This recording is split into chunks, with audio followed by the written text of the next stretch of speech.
Well, very good afternoon. If you've just joined us, welcome to the week ahead with myself, Liesl Wilson. We take a look at what some of those top stories we can expect for today, for the week ahead. Presidential spokesperson Vincent Magwenya is engaging the media on relevant issues of public interest. On that note, let's take you live there. The President's thoughts are with the families, friends, and colleagues of the MEC and his protector, and we wish the surviving driver a speedy and full recovery. The President also expresses his condolences to the families of the 19 people who died in incidents on roads in Limpopo on Friday, the 3rd of March. We must all do what we can and need to do to stay safe on our roads. And let me now turn to two topical matters. At issue is the public discussion around the President's schedule. This past week and the President's appearance at a Ntabanyoni Kekelstad event on Friday evening, the 3rd of February. Let me once again emphasize that the President is fully seized and committed to his oath of office and the day-to-day tasks of leading the nation out of the difficulties we face. In the State of the Nation address on the 9th of February, the President said, and I quote, "The people of South Africa want action, they want solutions, and they want government to work for them." End of quote. This is exactly the President's attitude as he goes about his work day and night. And this is the stance this is his stance as he mobilizes all of government, civil society, and our international partners to ensure that in this year we address the following challenges: load shedding, unemployment, poverty and rising cost of living, and lastly, crime and corruption. This context is important as we look back over the past few days. Throughout this week, the President has attended to his duties while treating a common cold. You may recall the President's discomfort was visible during his public appearances as part of the state visit by His Excellency President Yoweri Museveni of the Republic of Uganda. Among the tasks the President undertook this week was continued consultation around forthcoming changes to the National Executive. But contrary to media coverage and speculation on social platforms, there was no plan for the President to announce changes to Cabinet on Thursday, the 2nd of March. As a result, there was no postponement or cancellation of such an announcement.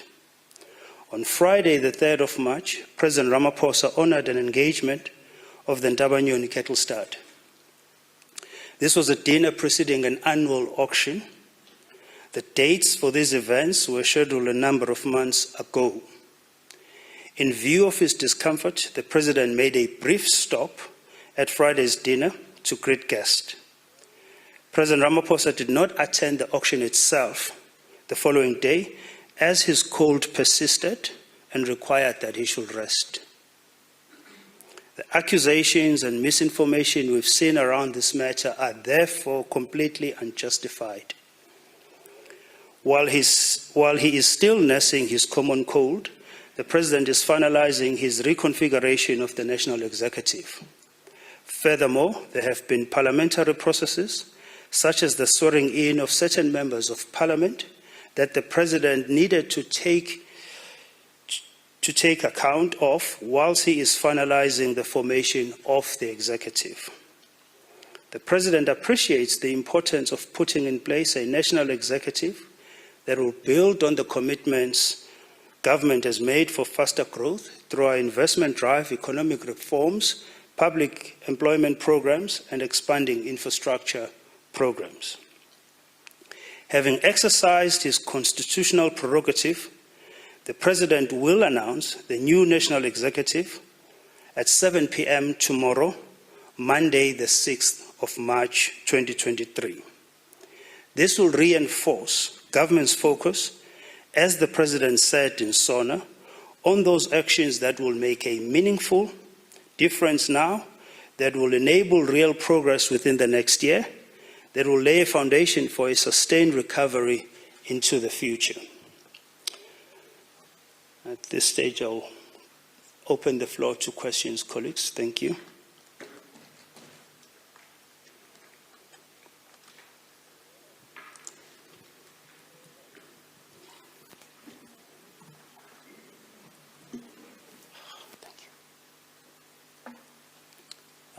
Questions? Are we done? Oh, okay. Kenny? Kenny Mapanga, SABC News. There's some questions surrounding the President's absence in engaging the nation as well as the media as these developments continue. Could you just clarify why this briefing was addressed by you and not the President himself?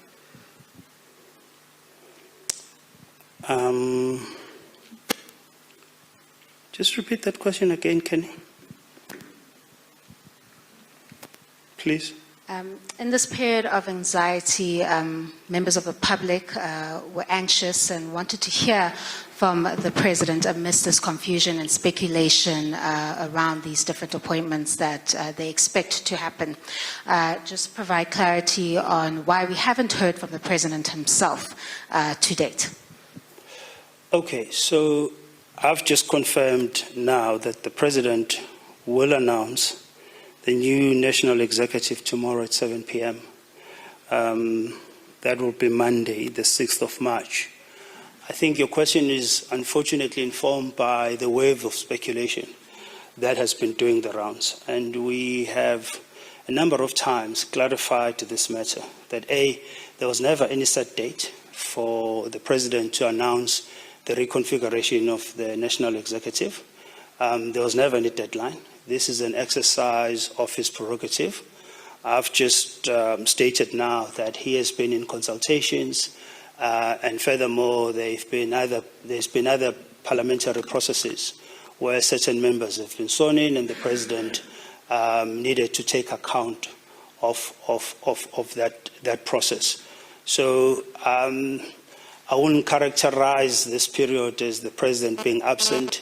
On Tuesday, he hosted his Ugandan counterpart.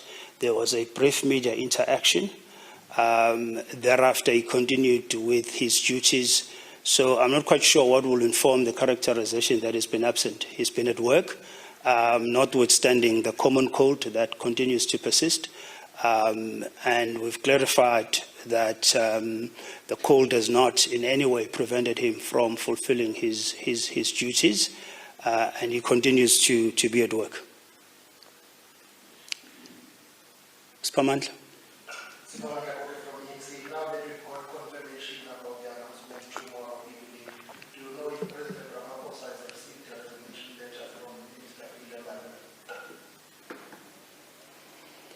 I will imagine that prior to that announcement, that resignation as a standard sort of operating measure and process, that resignation will be on the President's desk. I mean, that process has been an open process. Mr. Pamandla.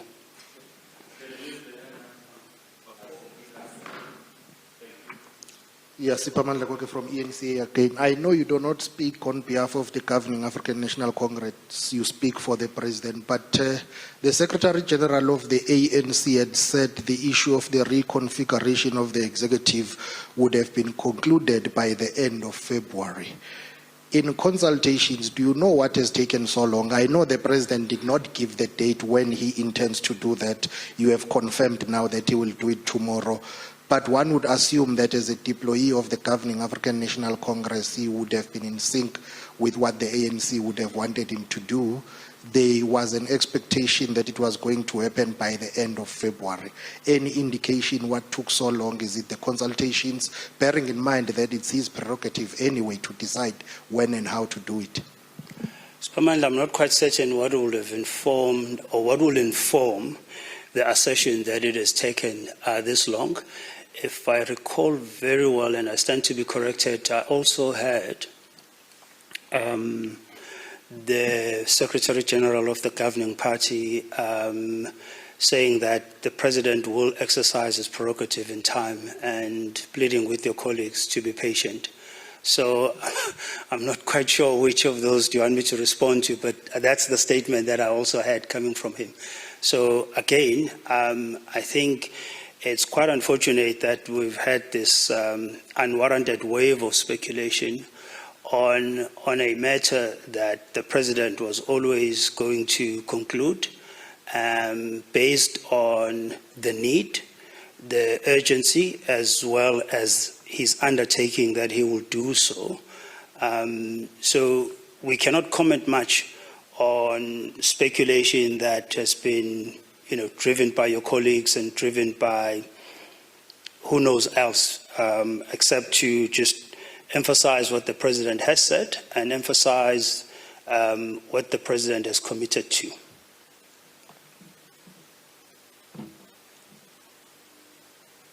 Kenny? Sorry, Vincent, can we also clarify on the SABC board, do you intend to file papers to defend that court action that has been brought to the Constitutional Court by the Media Monitoring Africa?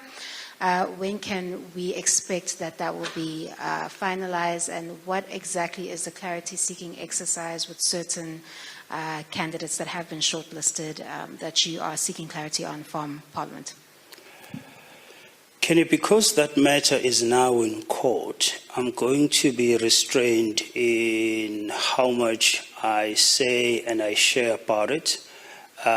Safe to say that there is ongoing exchange between the presidency and Parliament with respect to clarifying the issues that the president flagged as issues in need of clarification, as well as issues of concern from his part.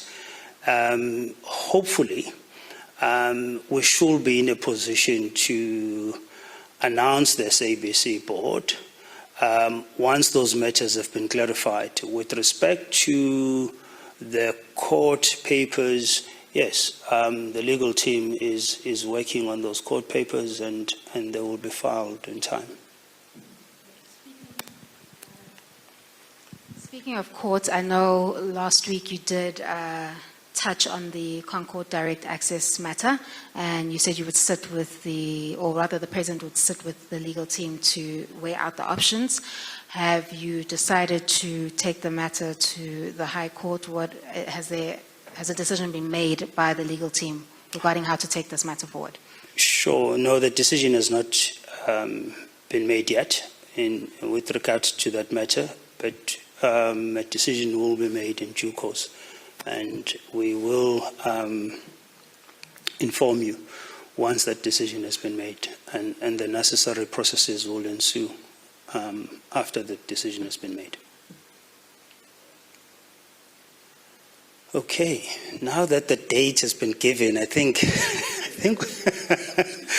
we're done. I think the main story is now covered. Everybody's happy.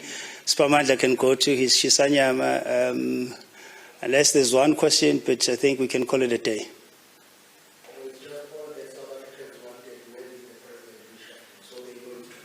Okay, great. Thank you very much, colleagues. Thank you.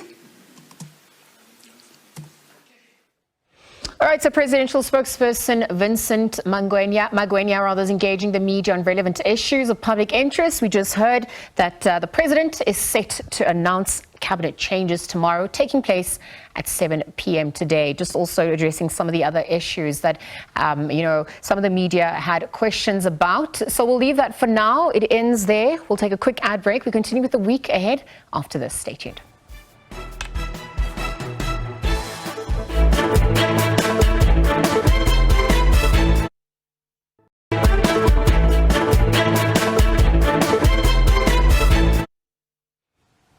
Right, welcome back. The week ahead with myself, Liesl Wilson, continues.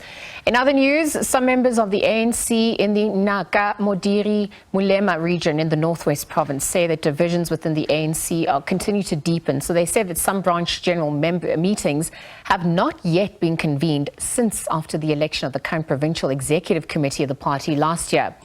The PEC was elected 8 months ago during the 9th ANC Provincial Conference, which was held in Rustenburg.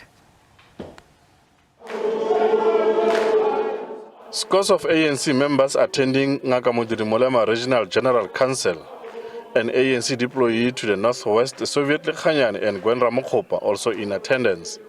The deputy president of the party, Paul Mashatile, who was expected to attend, could not do so due to other commitments.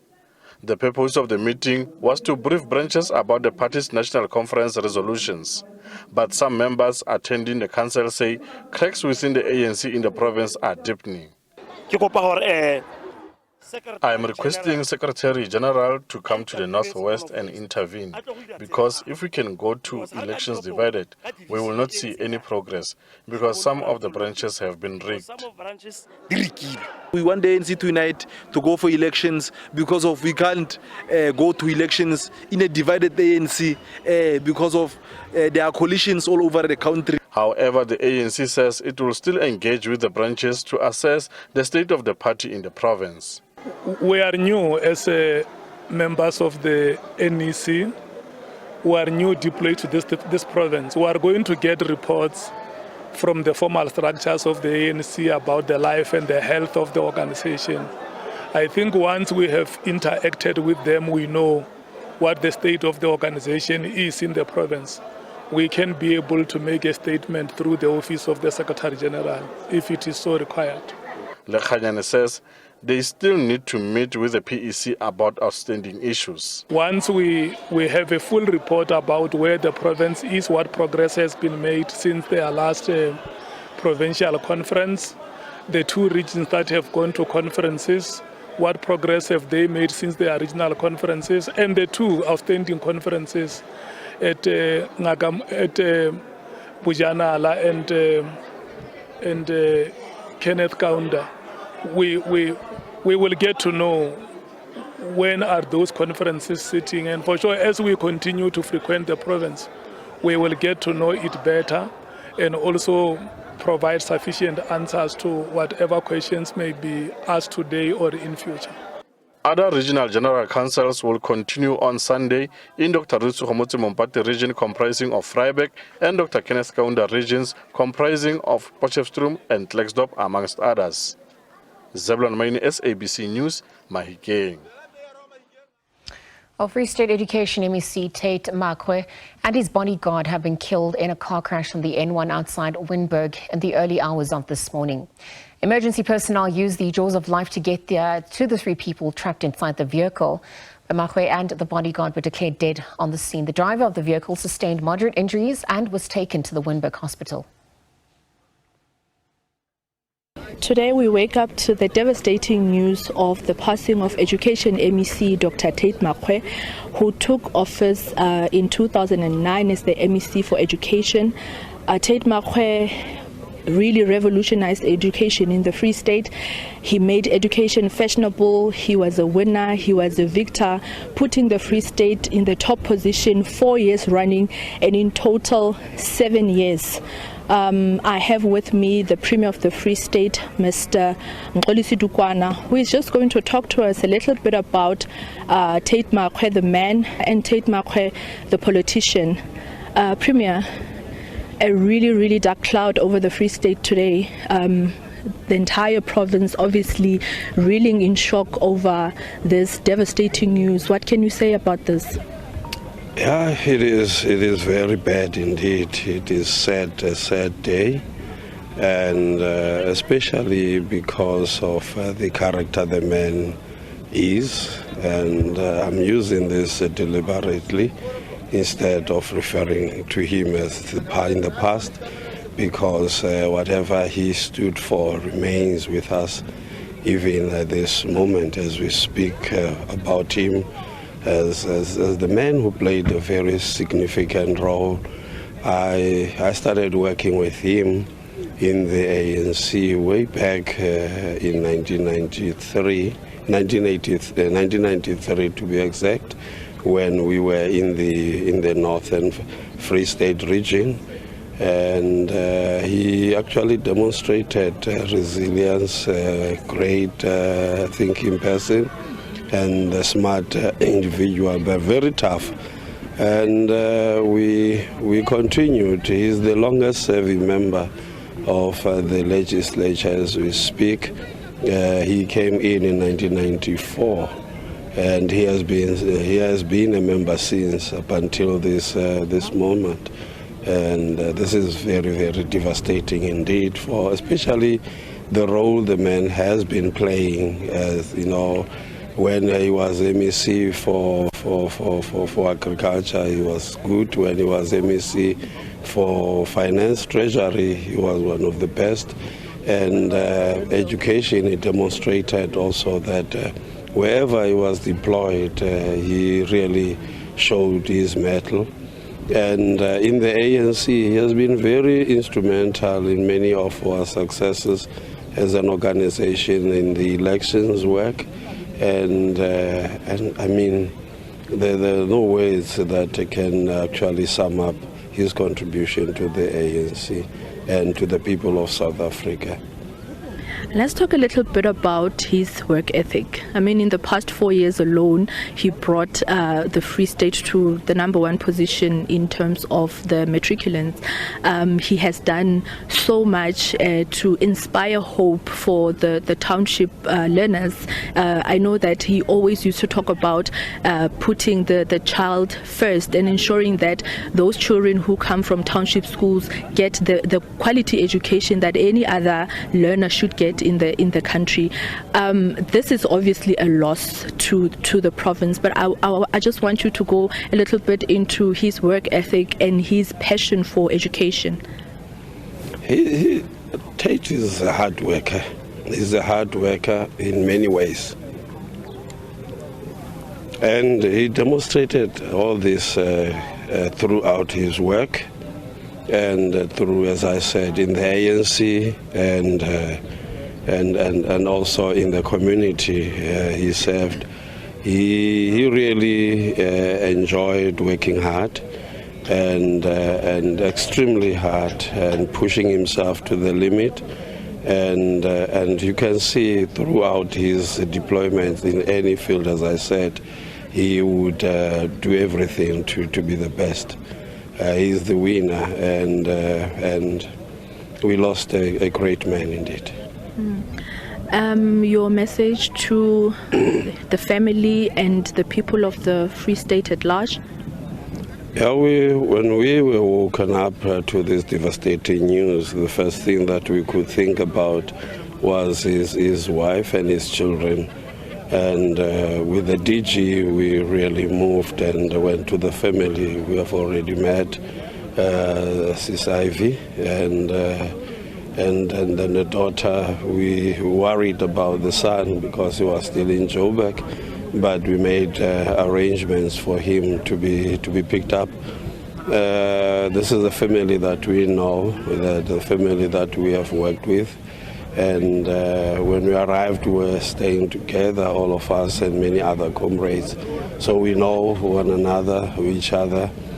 And to the family, Yamahwe, Leabua Isaivi,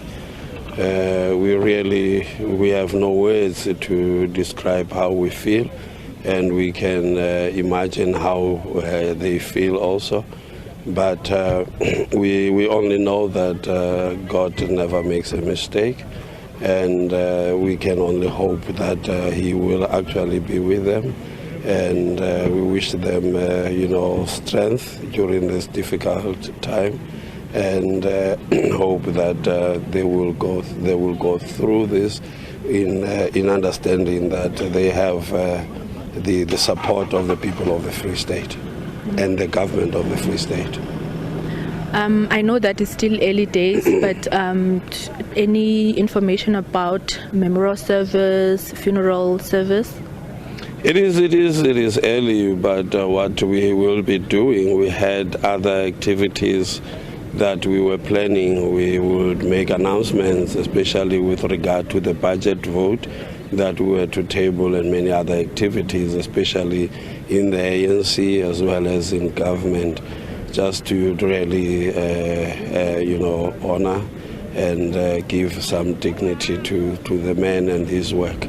So we will really do a lot in terms of making sure that we give him the respect that he deserves. Well, the Student Representative Council at Wits University says it has engaged its lawyers regarding a letter it has received from the institution indicating its decision to sue the student body.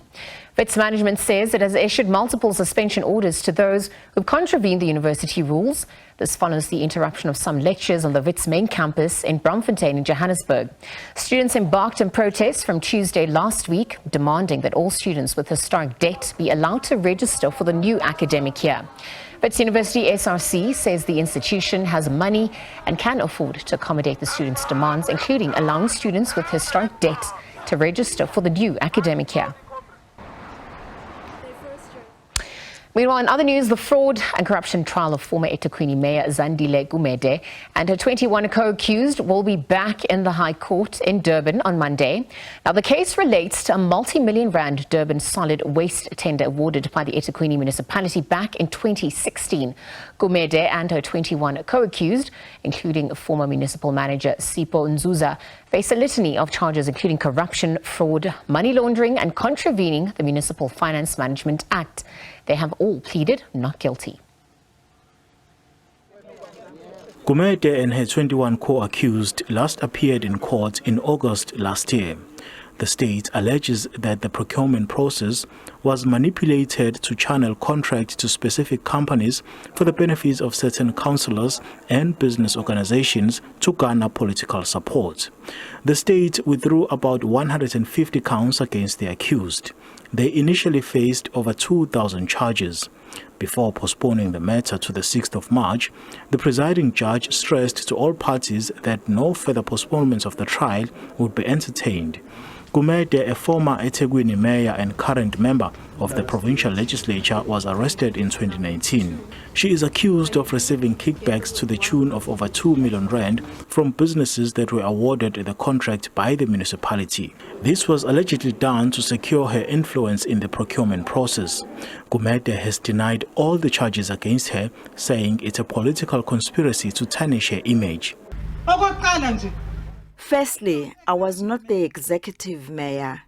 Secondly, there is a department that deals with these tenders called supply chain. There is nowhere where Monley and myself signed tender documents. Thirdly, where are the people who deal with these things? All the accused remain out on bail.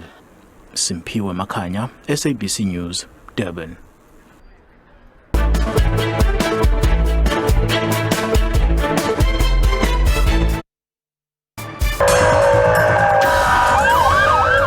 They just start to shoot. We can't even talk. The bullet entered here and the way my bone broke and my friend still in hospital, paralyzed. The one bullet went from his chest to his back. He was in so much pain, he couldn't breathe on his own. Sometimes I just cross and anything can happen. This thing tries to go out. I'm scared. I will not go out. Our law is not capacitated enough. That is why those gang leaders don't end up in prison. There is a lot of movement of gangsters from other parts of the country. We must up our game as the police. We need to deal with those matters.